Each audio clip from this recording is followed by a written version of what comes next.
જય શ્રી કૃષ્ણ. સ્વાગત છે તમારું વાણી વેળામાં. તમે સાંભળી રહ્યા છો લેખક શ્રી ગોવર્ધનરામ ત્રિપાઠી દ્વારા લખાયેલ સરસ્વતી ચંદ્ર. કથાના પાછલા ભાગમાં આપણે જોયું કે લક્ષ્મીનંદન શેઠને સરસ્વતી ચંદ્ર ઉપર સંપૂર્ણ અવિશ્વાસ ઉત્પન્ન થાય છે. તે ધંધામાં પણ ધૂર્તલાલ એટલે કે ગુમાનના ભાઈને સરસ્વતી ચંદ્રની સાથે કરે છે, જેથી કરીને તેના ઉપર નિયંત્રણ રાખી શકે. તેની સાથે આપણે એ પણ જાણ્યું કે લક્ષ્મીનંદન શેઠના માતૃશ્રી દેવલોકને પામે છે. હવે જો તે તમે વિસ્તારથી સાંભળવા માંગતા હો તો તમારે કથાનો પાછલો ભાગ જોવો પડશે. તો હવે શરૂઆત કરીએ આજની કથાથી. ભાગ 25. ગુમાનને નામે અને અર્થે શેઠે ઘણા દિવસ થયા એક સારી રકમ કાઢી મૂકી હતી. સરસ્વતી ચંદ્ર પોતાની સાથે વ્યવહારમાં પડ્યો તેવામાં એ રકમ કોઈ સારા શેરમાં રોકી દેવા શેઠની ઈચ્છા હતી, પણ મોટા પુત્ર ઉપર તે સમયે ભાવ હોવાથી તેનો અભિપ્રાય પૂછ્યો. સ્ત્રીઓના દ્રવ્યને ચાલતા સુધી શેરમાં રોકવું નહીં એવો વિચાર હોવાથી પુત્રે સલાહ આપી કે આ દ્રવ્ય સરકારી લોનમાં નાખો. પિતાએ તે પ્રમાણે જ કર્યું. એ જ સમયમાં ચંદ્રલક્ષ્મીના નામની સરકારી લોન હતી તે વટાવી પોતે સગી મટતા સરસ્વતી ચંદ્રે શેર ઇત્યાદિ વ્યાપારમાં તે દ્રવ્ય નાખ્યું. હાલ એમ થયું હતું કે રશિયા સાથે લડાઈની કિંવદંતી ચાલતી હતી અને લોનની ખરીદી બંધ થવા જેવી થઈ અને ભાવ બેસી ગયા. સરસ્વતી ચંદ્રવાળા શેરના ભાવ ઘણા ચડી ગયા અને તેને ઘણો લાભ મળ્યો. શેઠના મનમાં આવ્યું કે પુત્રે જે સલાહ આપી હતી તે જાણી જોઈને ગુમાનને નુકસાન કરવા આપી હતી. પોતાની બાબતમાં એક અને પારકાની બાબતમાં બીજી સલાહ આપે તેનો શું અર્થ નીકળે? પ્રીતિ અને વિશ્વાસ ખોટામાંથી સારો અર્થ શોધાવે. અપ્રીતિ અને અવિશ્વાસ સારા હેતુમાંથી ખોટાનું ભાન કરાવે. એક દિવસ ભોજન કરી બપોરે પિતા અને પુત્ર બે ઘોડાની ફાયતનમાં બેસી ઓફિસમાં ચાલ્યા. નીકળતા પહેલા ગુમાને શેઠને તૈયાર કરી મૂક્યા હતા. ડોશીના દ્રવ્યની વ્યવસ્થા, પોતરાની ઉપર વહુ અને સાસરિયાની સત્તા અને આજ જ બજાર ભાવમાં ઉથલ પાથલથી થયેલા વિચાર, એ સર્વેએ શેઠનું ચિત્ત ઉકાળ્યું હતું અને તેમાં ગુમાને પુષ્કળ સંભાર ભર્યો હતો. ઘર છોડી ગાડી જરાક ચાલી એટલે શેઠે વાત ઉપાડી. ભાઈ, બજાર ભાવ જાણ્યા? હાજી, સારા ભાવ છે. પોતાને થયેલો લાભ પિતાને પુત્રએ ઉત્સાહથી જણાવ્યો. નોટ તો બેસી ગઈ છે. હા, આ તોફાન બંધ થશે એટલે ઠેકાણે આવશે. ને રશિયાવાળા આવશે તો? પુત્ર હશે. પિતાજી, વાર લાગશે એમ થતા તો. તે તારી નોટ તો વેચી દીધી છે? હા. ઠીક. શેઠ પુત્ર સામું જોઈ રહ્યા, ધાજીવાર મનમાં ઉભરો રાખી શક્યા નહીં અને પુત્રે વાત ટૂંકી કરી એટલે નિત્ય સ્વભાવ ભૂલી શેઠે ઉભરા કાઢવા માંડ્યા. ભાઈ, હું બહુ દિલગીર છું તારી બાબતમાં. મારે તને કંઈ કહેવું પડશે. આ અપૂર્વ અને અતાર્કિક મંગળાચરણ સાંભળી પુત્ર વિસ્મય પામ્યો. હાજી, આપ મને નહીં કહો તો બીજું કોણ કહેશે? જો સાંભળ, ઘણા દિવસથી હું કંઈ બોલતો નથી, પણ માત્ર જોયા કરું છું. તારામાં દિવસે દિવસે ઘણો ફેર થતો જાય છે. તેનું કારણ તો પ્રથમ હું સમજી શકતો નહોતો, પણ વિચારતા અને જોતા મને માલુમ પડે છે કે તારું ચિત્ત સ્વતંત્ર નથી. તારો વિવાહ કર્યો તે સારા સુખને અર્થે, પણ એમાંથી જ કુટુંબમાં કલેશ ન થાય એવું જોવું તારી ફરજ છે. કેટલાક જુવાનો નાનપણથી વહુ પેલા થઈ જાય છે અને વહુરો તેનો ગેરલાભ લેવા ચૂકતી નથી. વરને ભંભીરી તેને હાથે સકળ કુટુંબનું અહિત કરવા તે તત્પર હોય છે. જે વહુઓ પૈણા પેલા આમ કરાવે તે પછી શું ન કરાવે તે સમજાતું નથી. પણ વરનું કાળજું ઠેકાણે હોય તો આ કશાની અડચણ નથી. તારે આમ જ છે એમ હું નથી કહેતો. હું તો ઉતાર પરથી કહું છું કે ખબર હોય તો ચેતતા રહેવાય. ઉત્તર દેવાની કાંઈ પણ વૃત્તિ સરસ્વતી ચંદ્રના ચિત્તમાં હતી તે સર્વ બંધ થઈ ગઈ. શેઠે મર્યાદા તોડી, પણ પોતે મર્યાદા કેમ તોડી? નિર્દોષ પવિત્ર કુમુદ સુંદરી, પ્રિય કુમુદ, એ ઉચ્ચાર ચિત્તે ચિત્તમાં જ કર્યો. તેના સામો આ નિર્મૂળ અપવાદ સરસ્વતી ચંદ્રના કાનમાં પેસતા જ ચિત્ત વિંધાઈ ગયું. અરે ર, હા પિતા, આ શું બોલે છે? આનો ઉત્તર દેવાની કઈ જરૂર નથી. પ્રિય કુમુદ, મારા ચિત્તમાં અને ઈશ્વરના ઘેર તારો પવિત્ર ઉત્કર્ષ સિદ્ધ છે. આ અપવાદ તારી પવિત્રતાનું તેજ વધારે છે. તે રાતો પીળો થઈ ગયો. રોષ તેના આખા અંગમાં વ્યાપી ગયો. મોં લાલચોળ થઈ ગયું. તેની સહન શક્તિ ઘણી હતી, પણ તે પોતાની જ બાબતમાં. મારી કુમુદ, તારી બાબતમાં હું આ કેમ સહું? હું ઈશ્વરનો અપરાધી ન થઉં? આટલો છતાં સર્વ વિકાર તેણે ચિત્તમાં જ રાખ્યો. પ્રિય વસ્તુની વિમાનના પ્રિય પિતાના હાથે થતી જોઈને તીવ્ર વેદના થવા લાગી. તે જણાવી નહીં, અને એક પણ શબ્દ બોલ્યા વિના પુત્રે પિતાના શબ્દ પ્રવાહનું રજ પણ પ્રતિરોધ કર્યો નહીં. સદય નિર્દયપણાનો ભેદ ન સમજનાર શેઠે જેટલું કહેવાયું તેટલું કહ્યું. વિદ્યાચતુરની પરીક્ષા કરવામાં પોતે છેતરાયો. ગુમાન ભણી દયા દર્શાવી. તેના પ્રતિ સરસ્વતી ચંદ્રના વ્યક્ત અવ્યક્ત ધર્મ કહી બતાવ્યા. કુમુદ સુંદરી આગળ ખેલો બની જવાનો પુત્ર ઉપર આરોપ મૂક્યો. સ્ત્રી અને સ્વસુરને વશ થયેલા માણસ બાયલા કહેવાય એનું ભાન અપાવ્યું. પલકેશ્વરનો બંગલો વગેરે વિષયમાં પૈસા વેડફી માર્યા જાણીને ખેદ બતાવ્યું. આવા ઉડાવ પુત્રના ભવિષ્ય બાબત ચિંતા કરી અને અંતે ગુમાનને લોન લેવડાવી પોતે શેર લીધા અને વિશ્વાસના બદલામાં ઊંધી સલાહ આપી તે સારું તિરસ્કાર પણ દેખાડ્યો. ડોશીવાળા લેખમાં મેં તો મરાપણા ઉપર જઈને સહી કરી આપી, પણ તારે એ લેખ આમ કરાવી લેવો ઘટતો ન હતો. એ વાત ખુલાસ મારી કઈ બતાવી. ધૂતલાલની બાબતમાં તું તો ના કહેવા ગયો, પણ ચાલુ નહીં એટલે શું કરે એ પણ કહ્યું. તું ભણ્યો પણ ગણ્યો નહીં. આજ તો કાંઈ પણ મારી ગરજ તારે હોવી જોઈએ. અંગ્રેજી ભણી માથું ફેરવી બેઠાથી પૈસો ન મળે. એમ ન જાણવું કે કાયદો જાણ્યો એટલે બાપ પણ જી લબ્બે કરશે. ઇત્યાદિ કઈ કઈ અસહ્ય વચન કહી બતાવે. છુપાયેલા વેપાર કાર્યમાં કઈ કઈ ભૂલો કાઢી અને બુદ્ધિમાં, અનુભવમાં, આવડતમાં, વ્યવહારમાં, સારાંશમાં, પિતૃભક્તિમાં અને એવી કઈ કઈ બાબતમાં પુત્ર પછાત છે તેને વિશે લાંબુ બળવાન ભાષણ કર્યું. સરસ્વતી ચંદ્ર શેઠે કહેલી ઘણી બાબતનો મર્મ ન સમજ્યો. ઘણી બાબતો નવાઈ ભરેલી લાગી. ગુમાનનો પ્રતાપ પૂર્ણ કળી ગયો. પોતાની સ્થિતિ જોઈ લીધી. પિતાની અપ્રીતિનું પૂર્ણ આવિર્ભાવ અનુભવ્યું. અન્યાયની હદ જોઈ. મૂર્ખતાનું શિખર નજરે પડ્યું. ઉત્તર વાળવો પુત્ર ધર્મ વિરુદ્ધ જણાયો. એક શબ્દ પણ બોલવો નિષ્ફળ લાગ્યો અને પોતાની મનોવૃત્તિ દેખાડવી એ પોતાના પદના ત્યાગ જેવું ધારી નીચું જ જોઈ રહ્યો. મોને બંધ જ રાખ્યું. પિતાની મૂર્ખતા ઉપર પણ વિચાર ન કર્યો અને માત્ર હવે મારું શું કર્તવ્ય છે અને તેના સંકલ્પ વિકલ્પની સૃષ્ટિમાં ડૂબી ગયો. આ સમાધિમાં શેઠના શબ્દ નીકળવા છતાં તેના કાનની બહાર ઉભા રહ્યા. તેના ગાલ ઉપર શેરડા પડ્યા. કપાળ પર પરસેવો વળ્યો. બંડી ભીની થઈ ગઈ. શરીરે પળે પળ રોમાંચ અને કંપ અનુભવ્યો. આંખો મીચા જેવી થઈ ગઈ. મન કેદમય બન્યું. મસ્તિષ્ક ગૂંચવાડામાં પડ્યું. પેટમાં આકડી આવી. આકડી ગણકારી નહીં અને સર્વને અંતે આંખની કીકી અને પોપચું તે બંને વચ્ચે પાણી ભરાયું. તેમાંથી એક ટીપું પડ્યું અને તે કોઈએ દીઠું નહીં. શેઠની જેબ આખરે થાકી અને પોતાની મેળે જ બંધ પડી ગઈ. અને એટલામાં ઓફિસ આવતા શેઠ ભપકાદાર શિક્ષા કરનાર ન્યાયાધીશના ઢબથી ઉતર્યા અને તરત ઊંઘમાંથી જાગ્યો હોય તેવો પુત્ર ધીમે રહી ઉતરી પાછળ ગયો. આજે કોઈનો ન હતો. તેનું માથું ફરી ગયું હતું. ઓફિસમાં જઈ તરત જ ચિઠ્ઠી લખી ધૂતલાલને બોલાવ્યો. આખો દિવસ તેને ઓફિસની હકીકતથી વિજિત કરવામાં કાઢ્યો. દિવસને અંતે પિતા પાસે ધૂતલાલને લઈ ગયો અને ધૂતલાલને મોઢે જ પિતાની ફરી ગયેલી વૃત્તિને અનુકૂળ સંતોષ આપે તેવો ઉત્તર દેવડાવ્યો. બીજે દિવસે ઓફિસમાં જઈ પોતાના હાથમાં જે જે વસ્તુઓ હતી તે પિતાને દેખાડી. શેઠને કંઈક અનુકૂળ નવાઈ લાગી અને પૂછ્યું કે આ બધી શી ગડબડ છે. પુત્રે ઉત્તર દીધો કે કાંઈ નહીં, સહેજ જ. સાંજે પિતાની સાથે ઘેર ગયો અને હું આજ વાલકેશ્વરના બંગલે જ ખાવાનો અને સૂવાનો છું. ઘરમાં નિત્યના જેવો માણસોનો તથા કામનો ગડબડાટ હતો તે ઉપર ઉદાસીન વૃત્તિ થઈ અને દીવા થતા 2 ઘોડાગાડીની ફાઇટનમાં નીકળ્યો. રસ્તે જતા ચંદ્રકાંતને સાથે લીધો. ચોપાટીના રસ્તા પર સમુદ્રથી આવતી ભીની ઉત્સાહક પવનની લહેરોથી તે શાંત થયો નહીં. પાસેના કાળા ડુંગરા ઉપર દ્રષ્ટિ કરતા અદ્ભુત વૃત્તિ તેણે અનુભવી નહીં. મિત્રની સાથે આખો રસ્તો વટાવ્યા સુધી બોલ્યો નહીં. ટેકરી ઉપર ધીમે ધીમે ઘોડાગાડીને જોરથી ખેંચતા ચડાવતા હતા.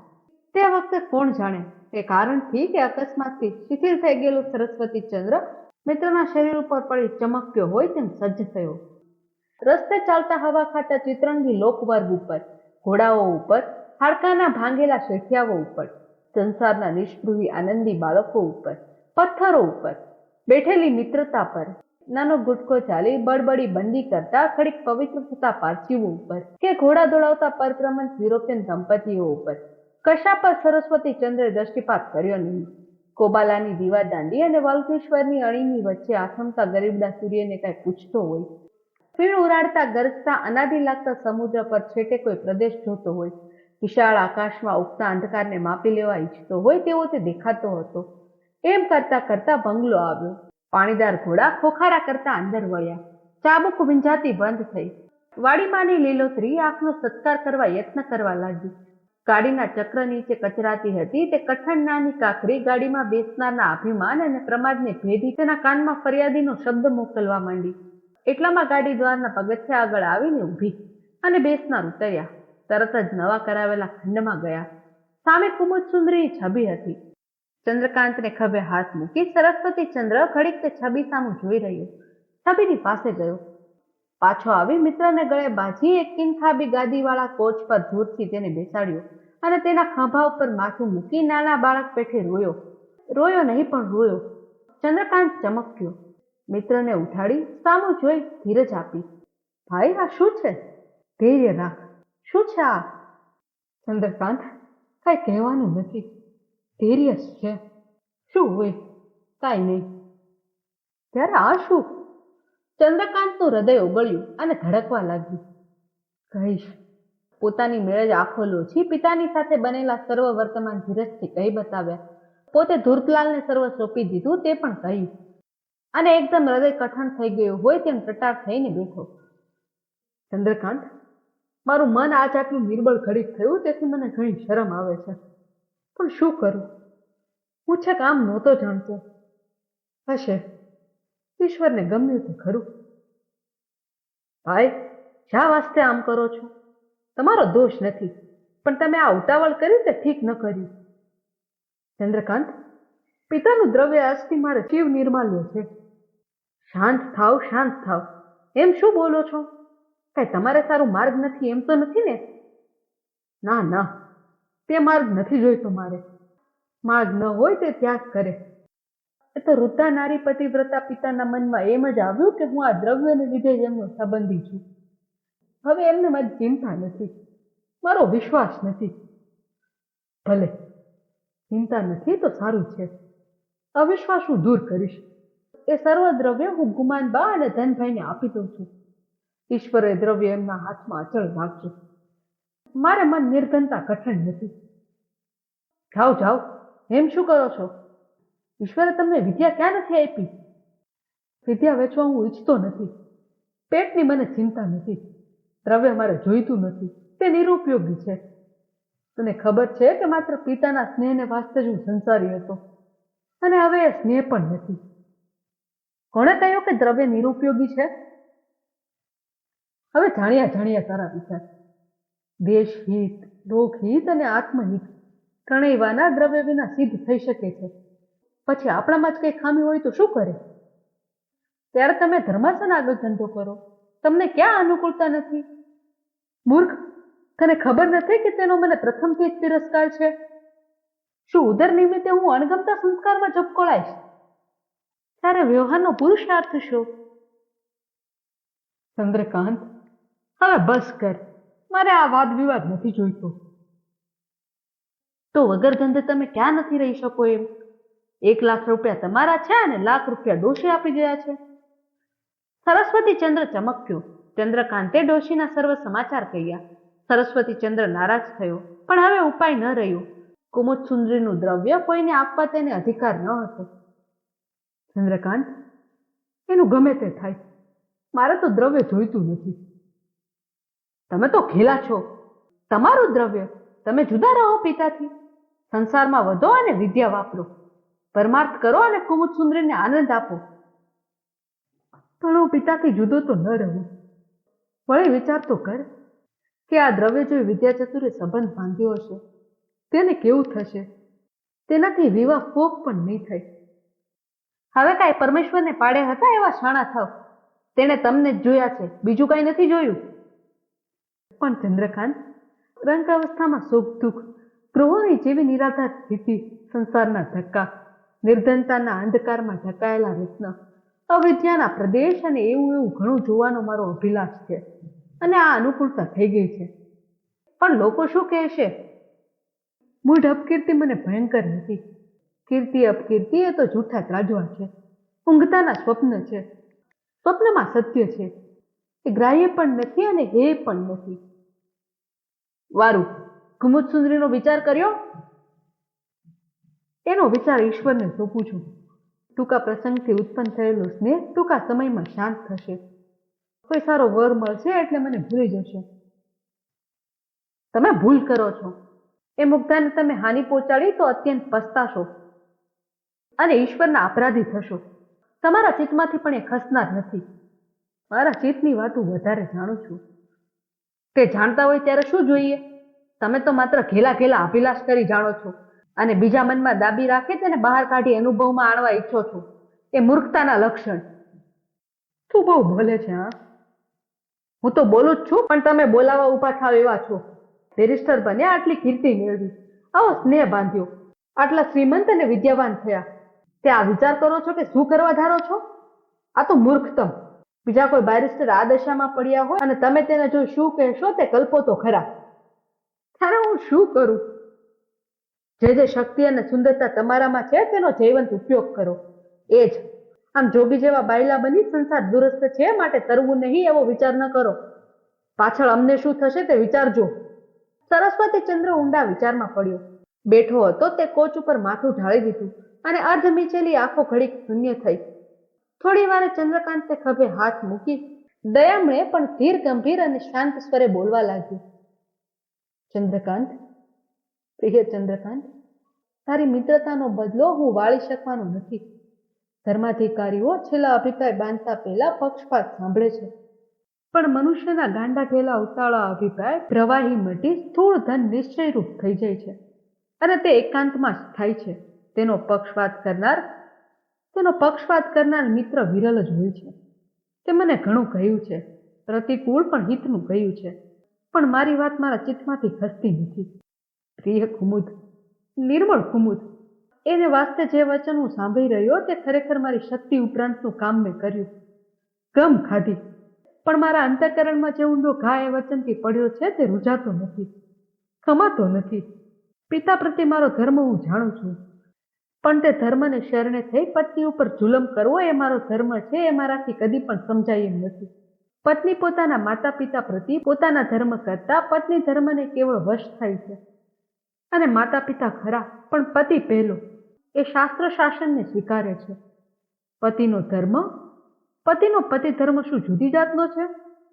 જો કોઈ પણ શાસ્ત્ર એમ ગણતું હોય કે માતા પિતાનો મિજાજ ચાળવવા પત્ની ઉપર જુલમ કરવો, તેને અશરણ કરી દેવી, તો તે શાસ્ત્ર મારે માન્ય નથી.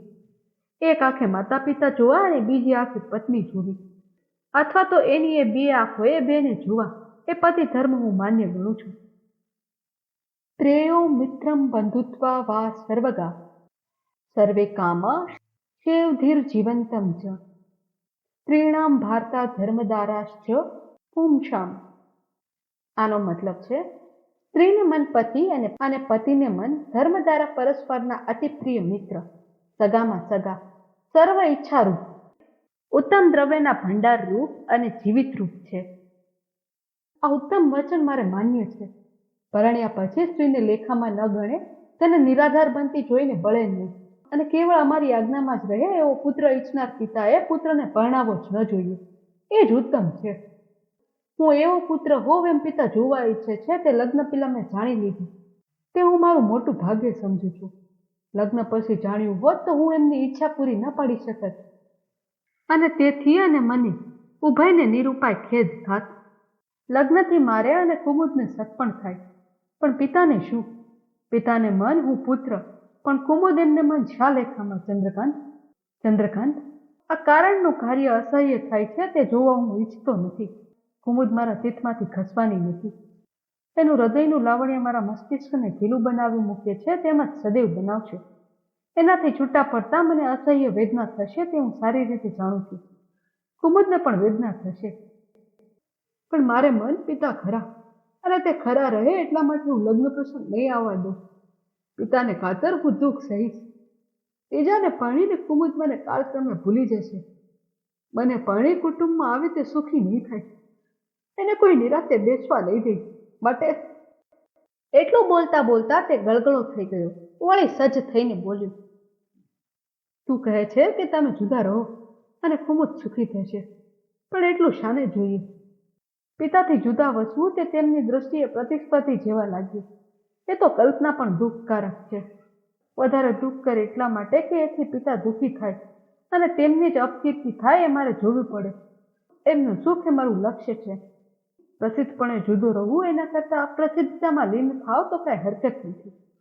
એથી કાંઈ અપકીર્તિ થશે તો મારી જ થશે અને એનો મને ડર નથી. મારી ખોટ ધનભાઈથી સપુત્ર પિતાને પડનાર નથી.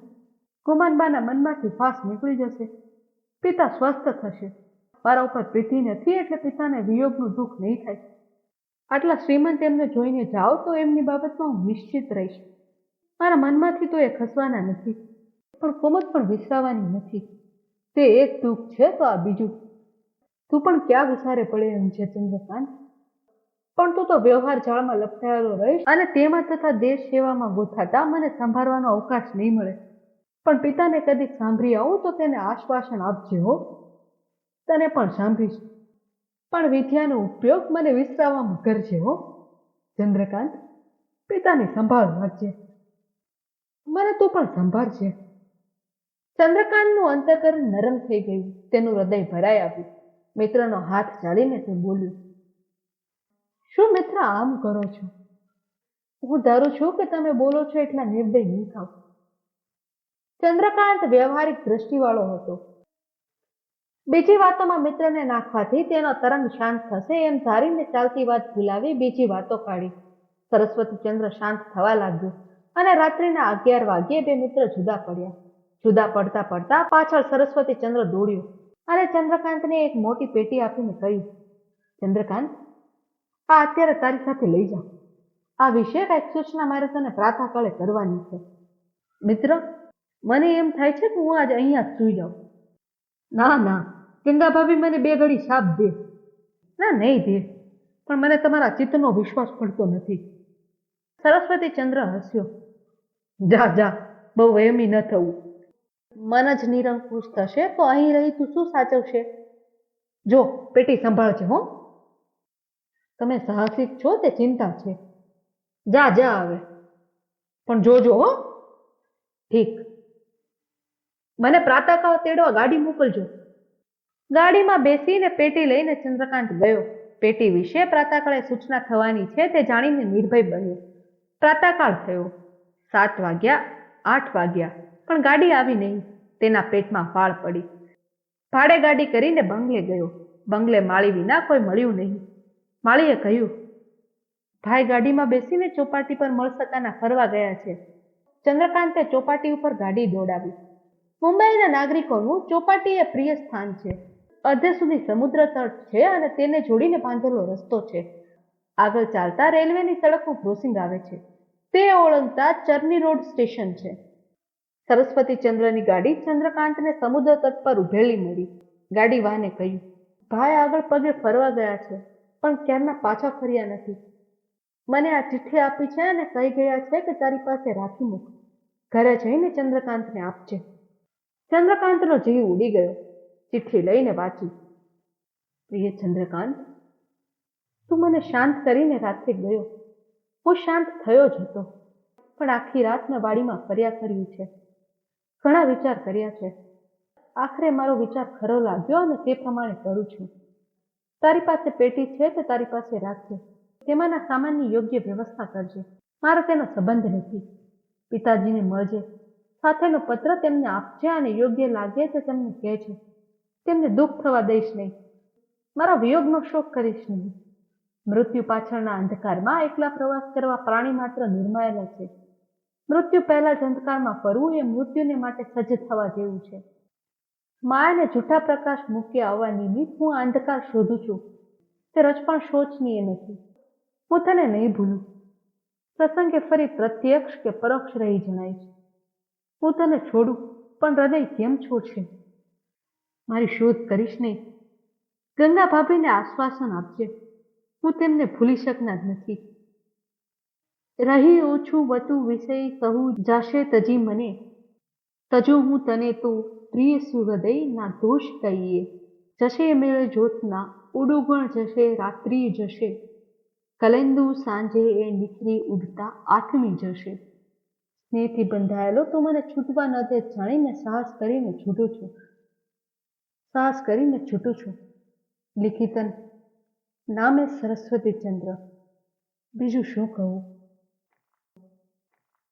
હવે કથામાં આગળ શું થાય છે તે જાણવા માટે તમારે આગળના એપિસોડની રાહ જોવી પડશે. અને જ્યાં સુધી અમે આગળનો એપિસોડ ના લઈને આવે ત્યાં સુધી વાણીવેળા ઉપર અમારી અન્ય કથાઓ સાંભળતા રહો. તો ફરી મળીશું આવતા એપિસોડમાં. ત્યાં સુધી બધાને જય શ્રી કૃષ્ણ.